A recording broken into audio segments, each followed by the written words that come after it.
Welcome back, everyone. Welcome back to In One Day. Can't get enough of these, can you? Tune in. This is another great show.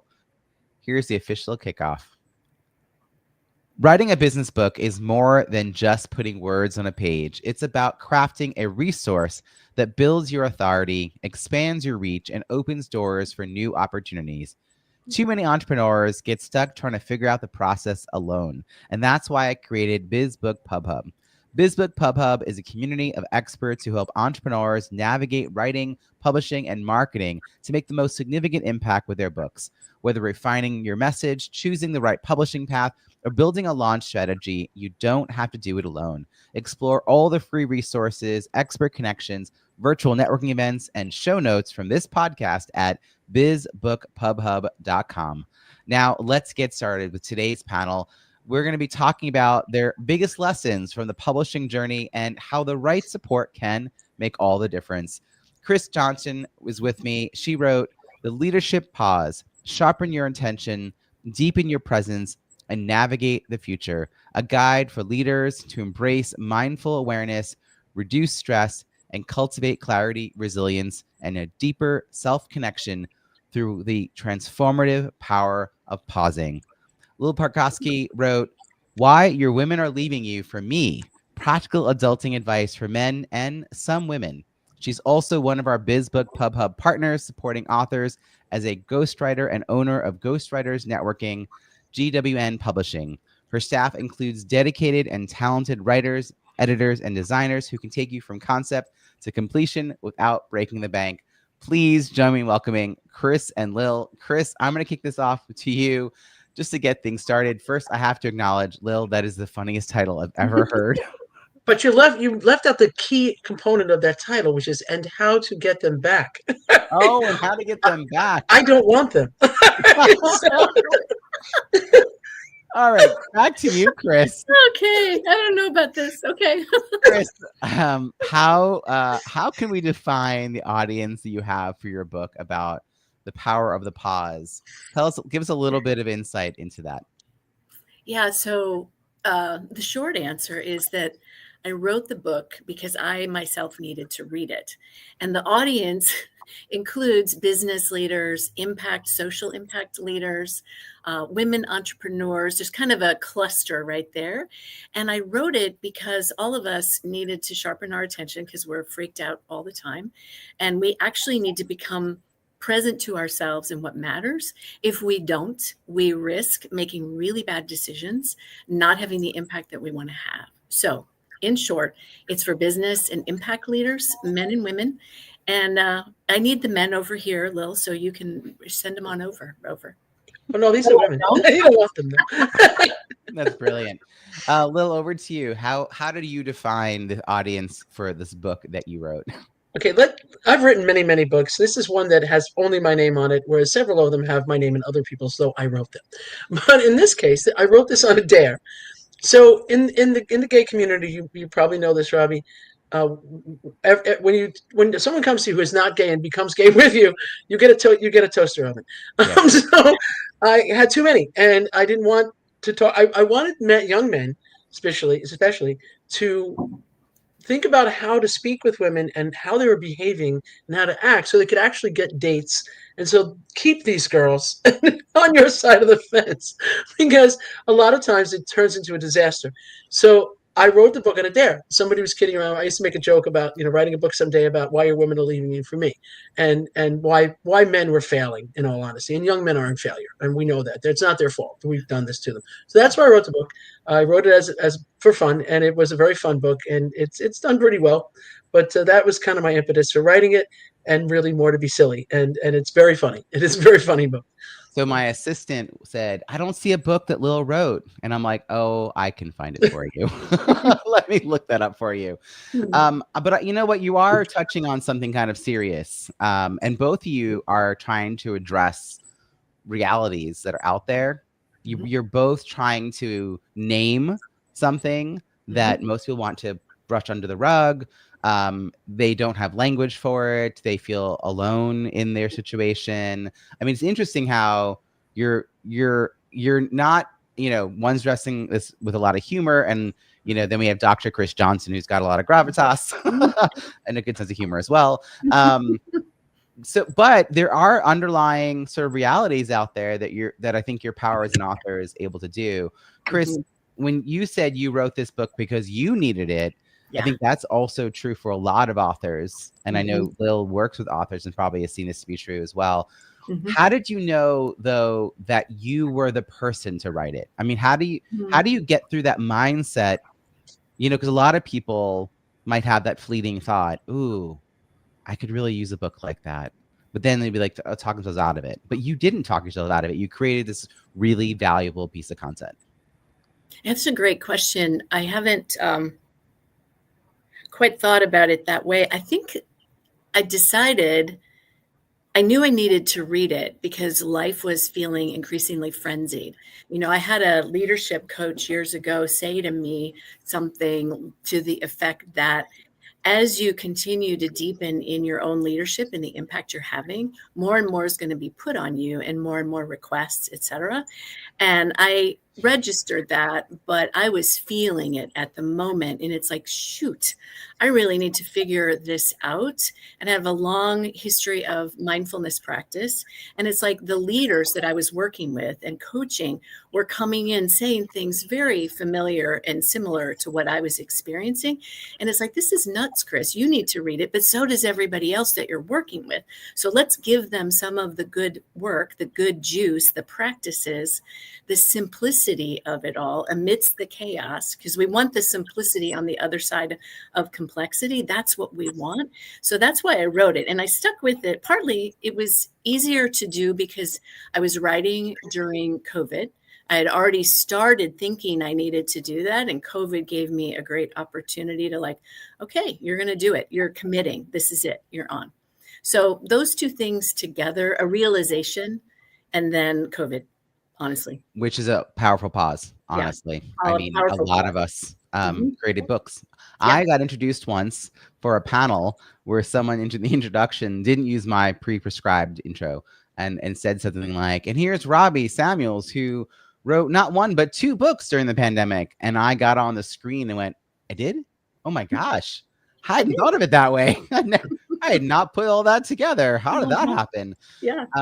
But yes, you saw the opportunity, but you also already knew the need, and you felt qualified on a professional and on a personal level to provide this. Lil, how do you see that question for the authors you work with, the ones who they're smart, they've got great content, but there's something, there's still a nagging voice in their head that's slowing them down. Maybe they commit to the process, but then they make the process really hard, extra hard. What's been your experience of authors those first-time authors who are new to the idea of actually creating this book? Oh, wow. So most of my people who come to me writing a book really are driven to do this thing. Very few of them drag their feet overall, and we don't let them. Truthfully, you need a coach. You need an accountability coach, which we do a lot of in this company of mine. We show them the end game. If you do what we tell you to do, in less than 6 months, you'll have a fully published book written and published. But there are people who will nitpick, and we warn them they could become the worst client of the year and get the award and everything. It's February. I've already picked this year's award winner, and it's really sad. But it's the dragging their feet. It's really just fear. Sometimes they have a fear factor. I'll give you real quick Lil's paradox of human nature. Here it is. Ready? We are all desperate to be seen, and we are all petrified to be seen. And what happens is they're desperate to finish this book, but then they get to that end thing, and people are going to read this. Oh no, what's going to happen? We just don't let them get there. We encourage them. They have a great idea. They need the book for a reason. Most of my authors need a book for a reason. They're going out to conferences. They're going out to speak. It's really that. They know they're not going to sell more than a couple hundred copies. No one is. The truth of the matter is most people don't. I mean, there are people who do, including you. But most people, even traditionally published books, don't sell more than 300 copies. It's a fact. It's right. They sell them by selling themselves. You're not selling a book. You're selling you. Even Dr. Chris is probably more selling her than her book. She's out to tell people who she is, what she's going to do. So we encourage them to get to the finish line, and we work them through a process to get them there. That's and it works. And within a few months, they're published authors. But we have to keep them on that path. I want to go back to your first part of your statement, which is they're working with you, they're working with a team, they're getting that kind of accountability and support. Chris, what supports did you have in place when you were getting started with the writing process? Yeah, I had checked out the self-publishing route first and realized in pretty short order that I needed more support because left to my own devices and all the other work I was doing, it wasn't going to happen. And then I ended up working with a hybrid publisher. And I got a lot of support in terms of accountability, like Lil is mentioning, like, hey, they put me on a schedule. And while I can put me on a schedule, I can break my schedule. But if somebody else puts me on a schedule, I'm not going to let them down. And besides, they're really in my corner anyway. So really allowing myself to receive the support that I got, because I think, I don't know if this is what you're pointing to, Lil, but I think sometimes we sign up for support and then we actually fight having the support, right? And so it was like, no, you're not going to fight this. You're going to let yourself receive the support to actually get this thing done and out and into the hands of people who will read it and benefit from it. That's really great. Chris, I'm going to keep with you for a second.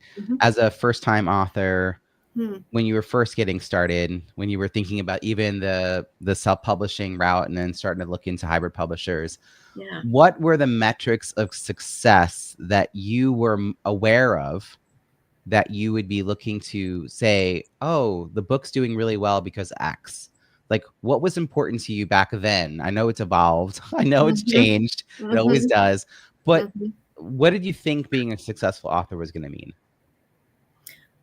I wasn't entirely sure. Externally, I knew that being a successful author, first and foremost, I needed to feel good about what I was writing, and I needed to feel authentic and true, which is why it took me a little bit longer, actually, because I wanted to make sure it was true.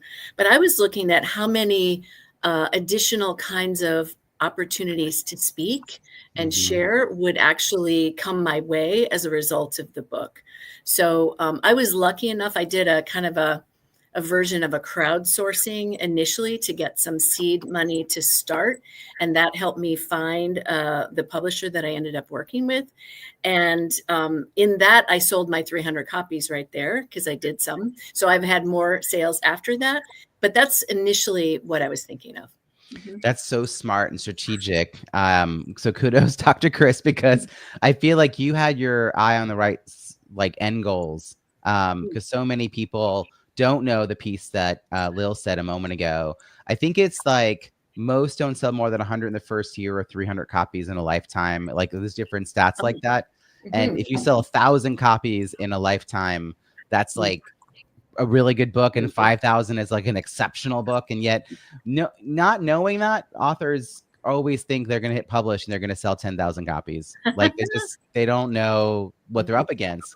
And I feel like that puts them in a place where they're actually they're more at risk of being preyed upon by predatory service providers because people promise them and overpromise them things. So Lil, what are some of the things that people should ask themselves before they sign up with someone like you? Like you're providing a certain range of services, but anytime you're hiring someone, like how do we know that they've got us? Like I feel like Dr. Chris knew that they had her back, right? She said they were in my corner, so I can accept their support. But that's not always the case. So what are some things to look out for? Do the research. First off, what you're talking about, one thing, what I call a vanity press, which I think is really what people often mistake as what a vanity press is. We had clients who have come to us after not signing up, thank God, with people say, we'll publish your book. It's great the way it is. And it's perfect. You just need and nothing costs you nothing. You do have to buy 1,000 books from us up front at $20 a book. And then anytime you want to buy a book, we'll sell you more books. Well, that's ridiculous. You're out 20 grand and you can't sell the 1,000 books. No one's buying them. So that's one thing to watch out for. If they tell you that you have to buy books, hybrid publishers can be great. Watch how much royalties they take, what they're actually going to do for you on the back end, and how much they're upcharging you for the book. You'll never have control of. You do not have control of that book. They do. It's on their account. They're going to resell those books to you at least $1 or $2 more than they're paying for them. We're a publishing services company. And the fact of the matter is, no matter whether you're traditional, hybrid, whatever you're doing, even traditional publishing, you know this, Robbie, you're doing most of the marketing. 19 out of 20 of them don't sell more than a few hundred copies, and they're not doing that much for you. They're gamblers. They're counting on number 19 and 20 maybe selling the million copies. And the rest of it is, they're cool books. We'll publish those. And it's hard to get there. It's hard to get into that kind of situation. It takes years to get it right, to get the right agent, to get the right publisher. Hybrid can be great if they can do a lot for you and help you with a lot. But if you have a good book in you and you need somebody to just maybe edit it, proofread it, and you want control of the book to be able to buy that book for $5 or $6 or $7 at the most, which is what all these books go for. When you go to a conference, they have them sent to the conference center for you from Ingram Sparkle. We'll send them there for you. And you're paying, some of my clients pay $4 a book, and they sell them for $15 at a conference, or they give them away at $4 a book because it's a 130-page small book maybe. You have to ask questions. You have to do research. We've been at this forever, and we publish 4, 5, 6 books a month. Clearly we're doing something right, and we are very reasonably priced compared to a lot of people. I know hybrid companies that charge more than we do and keep your book they holding on to it. And you have no idea what you made in royalties. You have no idea what you would actually pay for that book if you were working with a publishing services company. And we still help you to consider marketing, to talk about where you might do a book signing that you hadn't thought of. We sit with you for a couple of hours and think about and you come back to us and ask us questions. We're always going to be here for you. That's what the difference is, I think. And you have to ask the questions. I don't buy socks without checking. Seriously, I'm a consumer. I'm one of those people. I check God forbid I have to buy something. I'm trying to buy a bed frame right now. It's going to take me a month to pick the right one out from Amazon. You have to ask around. You got to do the work. Don't buy a pig in a poke. I hate to say. This is also where I think it's so helpful to be in a community of other authors, so that it sounds like Dr. Chris, by you having that, you were trying to do your own crowdsourcing, your crowdfunding. You probably were attracting a lot of unsolicited advice, which may have been somewhat helpful. Like you had to kind of go through it. So what are some of the things you would want to share with people about the experience of choosing a path forward for publishing? Because for you is kind of you must have said no to the traditional publishing route. It takes too long, right? It's not something you wanted to do. So, you looked at the self-publishing route. Oh, that's a lot of project management. I don't really know enough about this process. And then there's that middle road, which by the way, is not just one option. Like hybrid publishing includes everything from more traditionally focused publishers and also assistant self-publishers, which is basically you're hiring their team to do the process, but you own everything. So publishing services and we're not a hybrid, right? That's a completely different thing. Yeah, it's a different thing. And the term assisted self-publishing was new to me as a process, and it's really like it's a nice other option. So Chris, how did that experience go for you? What are some lessons for you about that? Yeah, so I think the biggest one is what Lil pointed to, is like do your homework and then do it again. And ask a lot of questions that you really need to know in terms of how will my time and money be spent? How can you actually help me get a book out that's under my control so that I own it, you don't, and I have control over where it goes. So I'm in that latter camp, I think, Robbie, that you mentioned. So I do have all the rights to that. Asking lots of questions, leaning in once you actually have a team. The publisher that I use had kind of an a la carte, like this is our core dinner menu, and then these are the sides. And so it was like, okay, I'm going to go with the dinner, and I like these 2 sides. Thank you very much. And they were also pretty willing to give me feedback, to let me give them feedback, excuse me. And so I gave them some feedback like, hey, I like this. This really didn't work for me. And so you need to know this in the future. And my experience overall has been really good that way. And I was, Lil mentioned this earlier, that we want to be visible and we're petrified of being visible. The same is true in this whole freaking process. You want to know how to do this stuff. And yet I kind of didn't and was a little petrified all at the same time. So I think I let that fear kind of work with me. Like, okay, it's going to drive me forward instead of stopping me. So if your listeners get to that point, like, oh, I don't know if I can do this. This is too much for me. Just take a pause, a deep breath, and call Lil. Call Robbie, call your pub, do that instead of giving up or trying to slog through. It'll just be miserable. Yeah. you're both kind of pinpointing the do your homework and find the right kind of supports. I happen to be a person who likes self-publishing because I'm a good project manager. I like to be enough into the weeds. You know, I'm willing to get 3 different companies who don't usually work together to talk to each other. I'm willing to do some work around that. Now, when I started, I didn't have a lot of other options. My first book out, I think the entire book cost me $550 because that's how much money I had. You know, and so you do with what you have in the moment. And so I had to do a lot of extra work. And then I sort of jokingly said, I'm gonna have to do more books because I learned too much to not put this to use. And subsequently book 2 happened. But I feel like don't just take the first company. I want to caution people. I've shared this on air before. I have a book launch client I work with who went with a publisher who wasn't usually publishing nonfiction.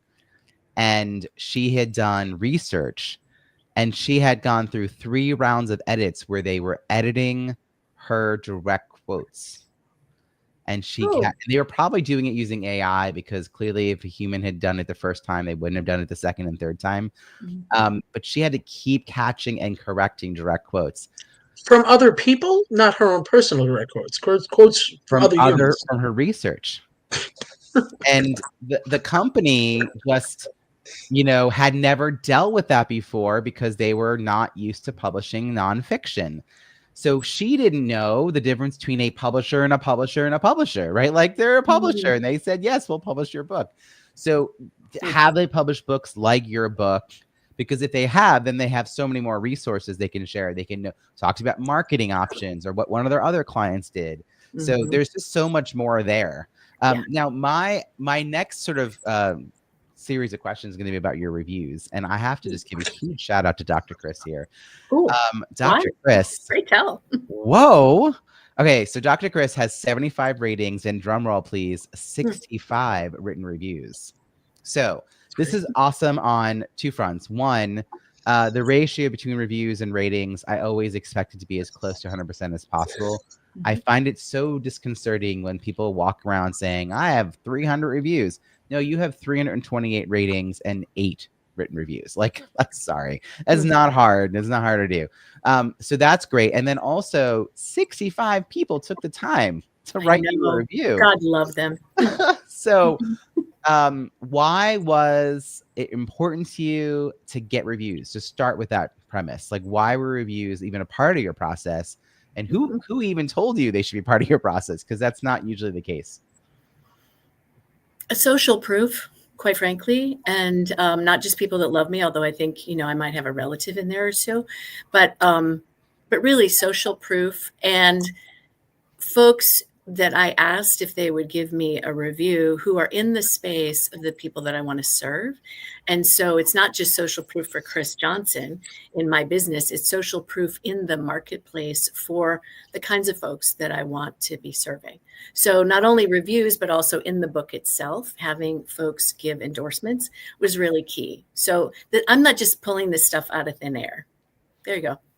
Yeah, you want to make sure you're relevant, that people who are in this work are saying, yes, this is important information. Yes. It's relevant information. It's valuable. It's worth buying and reading. Yeah. But you did a great job because these are from people, like you said, who would be your best readers. Yeah. They are the people who would benefit from reading the book or who serve those people who benefit from reading a book. You also have had reviews continuously coming in. So there's, of course, the big push when the book first comes out, but you still have books even in the last like 6 months. Books keep coming in. Yes. What are some of your ongoing processes for getting reviews? Asking. I've learned to ask. That was it's right so there. funny and so simple. Please, what's the real answer there? No, of course. No, that's the real answer. The answer is I was asking. Yeah. Of course, it's so hard to do though. Okay, go on.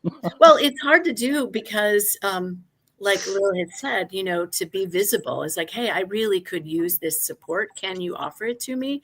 That's, you know, you got to step out of the comfort zone to just have that one happen. And so I've gotten more comfortable and extended my comfort zone in that space. I'll do a periodic outreach in the newsletter that I send. So like once a quarter, maybe twice a year, even, to say, hey, would you write a review? Or here's a little snippet of the book itself. Could you write a review? Oh, here's the link. That's one of the most annoying things, is having to search for the link, right? And so it's like, okay, we got to make this simple for people. This is the exact link. If you write 3 sentences, it would be easy peasy. And thank you very much. And how can I help you? Right. So all of that. So those 2 things, and then talking about it over on LinkedIn, not all the time, but even still occasionally, to pull pieces from the book and extend it out there and say, hey, I'd like you to purchase the book and write a review. It would mean a lot. Could you do this? And actually, I have found, after my initial discomfort with getting comfortable doing that, that people actually want to help. And so, if you make it easy for them to do so, they will often. Yeah, 100%. I'm going to echo all those things. Lil, what are your thoughts about this whole review process and how authors in your world have approached this or not approached this or all that? It goes back to the being seen thing. It's very difficult to get our authors to do what Dr. Chris is willing to do. You've got to make the link easy. You've got to tell people about the book. We do add your endorsements. If you get endorsements that are going in the book, we can add them to your description in Amazon, which is nice to see the endorsements that are on your website. We also do websites for people. So a lot of times there'll be like our author speakers have a website and the endorsements will run along the bottom and, some sort of thing and see who's been endorsing them, and reviews are there. It's really tough. I mean, nobody wants to ask that question. It's none of us want to say, "Oh, please review the book," and they have to buy the book. They can't review it without purchasing it. That's the problem. Even if so, you could have like a 99-cent 5-day period or $1.99 for Kindle, so they can buy it cheap and then get them to review. But you got to get out there and do that sort of thing. We do a lot of anthologies, at least 5 or 6 every year, sometimes more. But and that's easier because we have anywhere from 10 to sometimes as many as 30 people in a book, depending on what process they use of our 2 different processes. But then you've got all these people. And Rob, you've really taught us a lot about, before I'm really making them do this before they even start the book. Not necessarily crowdsourcing, great idea though, but I want every one of my authors, I tell them, start now. Even if you're on chapter 3, start making a list of all your friends and family who'd be willing to tell everyone. Get that 20, 30 people, 30 people who will buy your 99-cent book on launch day, or who will tell people to buy it. Get a little team going, because they all know 10 more people. So if you get 20 people times 10, you got 200 people who know about the book. Get them to do a free day or whatever it is and review the book. It has to be a sentence. Hey, this was a great book. I loved it. It doesn't have to be, they don't have to write the Gettysburg Address. They just have to write a sentence or 2. So you encourage them that just say something nice. Buy the cheap old version of the Kindle. I don't care if you read it. In all honesty, just put a review in there. Wait a day and review. But now you're asking people to buy something and then review, and that's where I think a lot of people get tripped up. They're like, I don't want to do it. Oh, Lil, I would love to come and present to your community about my process. Dr. Chris, what do you want to add? I would just say, I agree with what Lil said about you teaching us a lot, and you've created some opportunities that I've taken advantage of, and that Lil sounds like she's taken advantage of, to get the word out and to get visible, actually. So there should be a song about get visible. So I think I just want to thank you for that and go on record saying it, because people need to hear the great work that you're doing to support all of us. Oh, you're terrific, Robbie. I agree. I want to say that 100%. We love the heck out of you. So I think what we're doing is we're talking about the Kindle cross promotion campaign, which is the reason we all connected in on this call, even, which is now available 3 times a year: April, July, and November. What we do is we bring together 75 or more books that were written by entrepreneurs to help them grow their visibility as speakers, coaches, consultants. And we do drop the book to 99 cents for a period of time and then cross promote. And I tell all the authors, drop the book for 2 weeks beforehand and use that 2 weeks to try to get 5 more reviews from the people in your network. But I do want to caution against getting friends and family to write reviews, because friends and family probably are not the target market for a book that's written by an entrepreneur. And they're the least likely to benefit and to understand the importance of writing review. So for them, it is kind of it's many hurdles they have to get past to do it. Whereas if you manage to make that list of 200 people who are likely prospects and referral partners, and you invite them into your launch team, and 150 of them opt in, to writing a review, you will get 50 people of that 150 to write and publish a review on Amazon with, I unfortunately have to say, quite a bit of handholding. But I just did an anthology with an author. It was 7 authors doing this anthology. And traditionally, they do not get a lot of reviews, even though you would think on the surface, there's so many people involved, it should be easy. But it's probably because the people involved are so exhausted by the time it happens that it's just one more thing. But this author who had pulled it all together was very committed, and we created a process. She managed for all but 2 of the authors. 2 authors said, we will bring 14 reviews. And I can't say whether that actually happened on their own or not. I think they mostly didn't. But her people, she managed the team, and they got 60 by their launch day, 60 written reviews. Cool. Which was amazing. So about 2.5 weeks after the book published, they had that out there. So it is possible. It is a lot of work. And if anyone here is listening, the offer I made to Lil and her community, I make to you as well. I'd be happy to come and speak about this. My next book is called Don't Just Hit Publish, Launch Your Book, An Entrepreneur's Guide to Reviews and Revenue. And so that's going to be out this spring. Because there's so much more to talk about with that. But other than reviews, I'm kind of curious, Chris, what's the other challenge besides getting reviews, which you've conquered that challenge? What else is challenging about this process? It seems like, the mindset piece didn't hold you back too much up front. You fairly quickly found the kind of team you wanted to work with. I feel like you had the dream experience about this. You've been able to leverage it for your business. I feel like I want to put you up on a pedestal saying like, do what Chris did.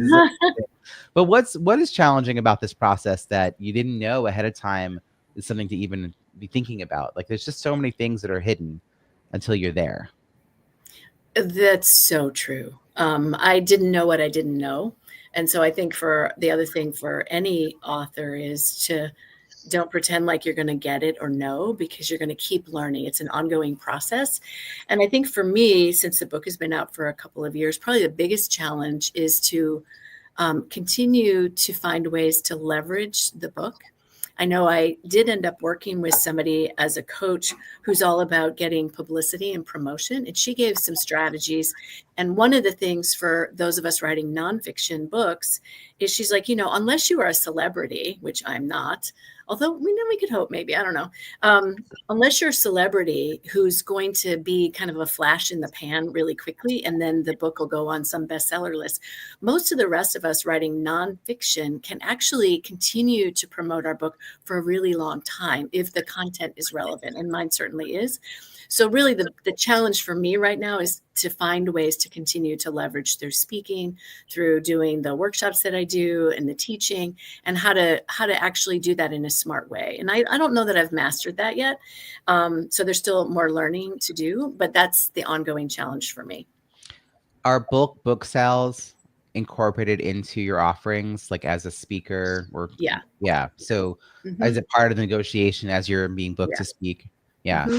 So I think that is like the biggest takeaway for me has been shifting authors' mindset from individual book sales, which is important during that launch period because of the reviews, as Lil mentioned.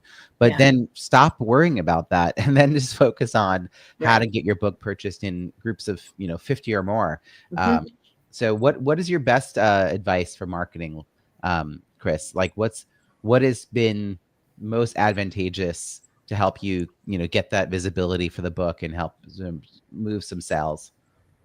I think it's enlisting the support around getting speaking gigs. For me, quite frankly, is the more speaking I do, the more opportunities for sales. And so it's really leaning into that kind of support for me and being copious. Robbie, you and I had worked together for a little while, and you were great on this too. It's like, Chris, you have to be doing this outreach every day, all the time, like every day. And so I've been really committed to every day working with the connections in my network and then expanding the network, which, the more people who know somebody that you don't know, and it just starts to become a virtuous cycle. So doing that very simple thing, but in a disciplined way, has been super helpful. That's awesome. Lil, what is your best advice for marketing? Any kind of tactics you've seen or that you think we should avoid because it's like kind of a waste of time? I ask 3 questions when somebody comes to me and says they want a book, and I'll only give you the third one because it applies to this. And I ask them, the final question I ask is, what do you want this book to do for you? Mhm. And Rob, you like when they say I'm going to sell 10,000 copies, I tell them it was great talking to them, and I hope they have a nice life and things like that. If you know right up front what you want the book to do for you and what you plan to use it for, the marketing just falls into place. I have one woman who wrote a book on gray divorce. If you don't know what that is, it's divorce over 50 with women, typically from upper middle class women. So I suggested, she said, all the girls in my salon want my book. I said, great, why don't we do salon signings? Go to hair salons, beauty salons, go to gyms, whatever women who are trying to get another guy to like them would be, right, who hate their husbands who dumped them for the secretary. They'll buy 10, 15, 20 copies at a clip rather than a bookstore. So think about, we talk a lot about out of the box ideas for book signings, places they never thought of. We do that with them.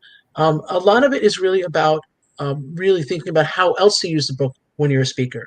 For one thing, you could get someone to underwrite copies of that book because they want to stick something in each copy, stick it in the swag bags, and it'll get paid for. So let's say the book costs you $6 landed, right? You can say, I'll charge $10. This book is $20 on the shelf. They'll pay the $10 to you, right? You've made $4 a book to walk on a stage. It pays you absolutely nothing because you know you're not going to get paid to speak 90% of the time, right? So especially when you're new. You don't have to get paid to speak. You can sell the book to the promoter if they want it for the swag bags. You can get somebody to underwrite it. You can say you're not paying me. You can have a table at the back of the room and talk about the book on stage. Just mention it. By the way, I'll be at my book signing table. I'd love for you to buy my book. If you can get someone to underwrite that book and stick them in the 50, 100, 200, we had one woman get 1,200 copies bought that way. Wow. And she upsold it by $6 a copy. She didn't get paid a nickel to walk on a stage, but she made 6 times $1,200. Right. You know, my first book was perfect for all of that because it was a book about networking at conferences, and it's pre-pandemic times, and I was speaking in person all the time about networking. Mm-hmm. And once I had the book, if they were paying me whatever my top rate was at that moment, I would include 50 copies of the book, and then I offer them a 20% discount on any 50 or more books purchased. Mm-hmm. So retail was $19.99, so it was $15. My price per 100, including shipping, was $3.50 per book. Okay. So I got paid $15 a book, mm-hmm. minus the $3.50, minus the $50 that I gave away, mm-hmm. and I still would clear a good chunk of money. Nice, particularly for events where it was a women's leadership summit, and there was 250 people, and they had some money, but right, like it was never like a perfect fit, mm-hmm. but we'd come to an agreement.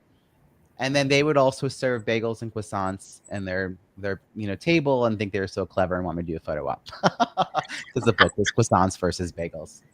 So, you have fun with these things. Mm-hmm. But like having that as another revenue stream, because people often have budgets separate for books than they do for speaking. Like even when you're not getting paid to speak, there could be another education budget where mm-hmm. they'll tap into it, or the ability to get a sponsor for books.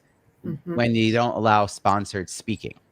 So there's always kind of these workarounds. And again, being around speakers and authors is mm-hmm. where you learn this. It's where you find out how to leverage this book that you have, and not just get stuck with a garage full of them. Unfortunately, that happens all the time. And, Lil and Chris, you both, I feel like, underscore this piece about having a clear pipeline between a book and an offer. Knowing this book is the calling card, the lead magnet for this offer in the business. Yeah. And that's why I built the Biz Book Pub Hub, because I want folks like Lil asking these questions along the way, because you're absolutely right, Lil. If that's already been figured out, by the time they come to me, I can help them execute a launch plan with much greater ease. If they have not been figured out, mm-hmm. it's a mess trying to figure out how to make that book work for them. What would you like to add to that, Lil? Going back to what are you going to do with it, right? So I'm working with a client today, as a matter of fact, who's writing a book on insurance for the childcare industry. It's very specific insurance, and we're putting action items in, and some of those action items lead back to her website. Here's a free thing you can get, right? So that you're marketing yourself there. Many of our authors, at least 1 or 2 every month, are writing something with a workbook component. so that the end of the days becomes a course. It could be a one-on-one course. It could be for 50 people. It could be something that they do evergreen, that they put videos together and sell. Here's the book. Watch these 10 videos. Pay me $197 and learn how to do blah, blah, blah. Right. So what are you going to do with it? And if you know that, then you build a book that way. And I love having lines in books for actual answers, because you know what? They keep the book. Then it becomes part of their life. They're going to write in the book. They're actually going to write some answers down. That book doesn't get tossed away. It becomes an organic thing. So if you know that you want them to learn with you, to study with you, for you to be their coach in some manner, in a course or what have you, or workshops you do, give it to them right up front. Get them excited and involved in interactivity. Gamify it. It's a gamification of sorts. It really is. People love that stuff. The workbook piece is so key. I've been working with a lot more authors who, when I say like during the launch party, what are some things you want to give away? Because we always do like a prize wheel. And I say, other than a signed copy of your book, is there anything else? Like, do you have any swag? And they go, oh, there's the workbook. It's not quite ready. And I go, that's okay. You can still gift as soon as the book is that is ready, like it'll be the first one that you'll ship it to. So the timing doesn't need to be perfect, but that's great. You know, is it something that you're going to actually put on Amazon, or is it something that you're just gifting as like a lead magnet? You know, but the fact that people are more thinking about the implementation of the content in the book. Chris, your book is beautifully designed, by the way. I meant to have a copy in front of me. I'm sure you have one nearby, but like right there behind me. See, it's hardcover. It's a gorgeous layout. The cover design, everything's really smartly put together. And I just say it's a very professional. When I got my copy from you, it's a very professional looking book. And you were talking about how you were working with a company that leans more towards the assisted self-publishing side of the hybrid publishing arc there. The quality can still be really high in the world of self-publishing. I think people are missing that sometimes, and that's so important. Like, you can have a great book and the packaging is awful, right? Like, the marketing of that book's gonna be a lot harder if it's sloppy, if it doesn't look professional, if it's not well done. So these are other things for us to be looking into. As we wrap up here, Chris, I'm curious, because you're an author, like, what's become possible? Like, what is that opportunity or door that opens for you? Yeah, it's really cool. It goes back to what Lil was saying about, like, what are you going to do with, what do you want this book to do for you? I knew at the outset that I wanted this book to be a calling card of sorts. I knew that I wanted it to open doors. I wasn't sure how. I had some idea about the doors. And so I've been asked to speak internationally a couple of times, which is way cool. It's like, really, me? Yeah. So it's been way fun to do that. And additional speaking in particular, and people requesting, like, hey, do you have a workshop around what you're teaching? And so those have opened up a lot, and I'm really grateful, and it's doing what I wanted to do. I'd like to do it. I'd like a little hyper boost still, because maybe I'm greedy. I don't know. I just really would like that for the book, but and for me and for the work, because it isn't really about me. It's about the quality of the work that folks will be able to take away when they read it. So yeah, that's what I would say. You know, you're about 2.5 years into this book. That's right. You could spend the next few months working towards a kind of a big push in this, let's say, like September timeframe. I think if you did almost like a mini relaunch. Can I say? Yeah. So actually, you were on my mind about this, because I'm thinking I don't have that workbook, but I have it in my head, and it wouldn't take too much effort to create the workbook and do another little launchy poo. So I'm thinking that I probably need to talk to you. Yeah. That's awesome. I think having, particularly if you have new content like that to share, it just a lot of times what happens is it becomes old news for us and we move on in our business. Part of being an entrepreneur is always innovating. And so it's hard to stay in this space of this thing that's been around for a while and be really excited about it. But if you can add some new content, add a little twist, it doesn't have to be a new edition. It could, like you said, it could be a new piece of content that accompanies it, bonus content even. I worked with Lois Kramer on the second edition of her really well-known book, Book More Business, Make More Money Speaking. And wow, she had an incredible launch. She ended with 131 reviews by her launch day. She's now closing in on almost 150. She's like 147 or something like that. That's on a relaunch? That's on her second edition. So she wrote an entire new book. She had some sections she added, but she did a whole new book. I mean, she put a lot of effort into it, but that new version, she had to start from scratch with reviews. So that's the other thing. Like, you're already got your 70, 65 reviews. Like, you're gonna just grow from there. Yeah. But it's definitely relaunching, particularly for folks who did not have a strong out of the gate, like who really just hit publish, who just missed the opportunity early on. They thought they were done, and it's like, well, there's a lot of more steps here. Like, you can always pick that up again and do more of it. Lil, what have you heard? Like, you've worked with so many authors. Is there a particular success story that like comes to mind and you think of, like, oh, because they were an author, this opportunity came to them? Like, what are some of the big possibilities that we could kind of bring to people's attention? Wow. I want to think that, like, a lot of them have success stories. Many, one of our authors wrote a 130-page book. It cost her $3.40 to make that book, and she sells it for $15 all day long. She's getting clients left and right at her conferences. She gets paid to speak. So now she's getting paid to speak. They give her a booth at the back of the room. She sells at least 50 copies at every conference, and she charges $5,000 a week to show up at your school and teach you, how to run your Montessori school. So she's picking up clients as she goes. She's done a lot of that.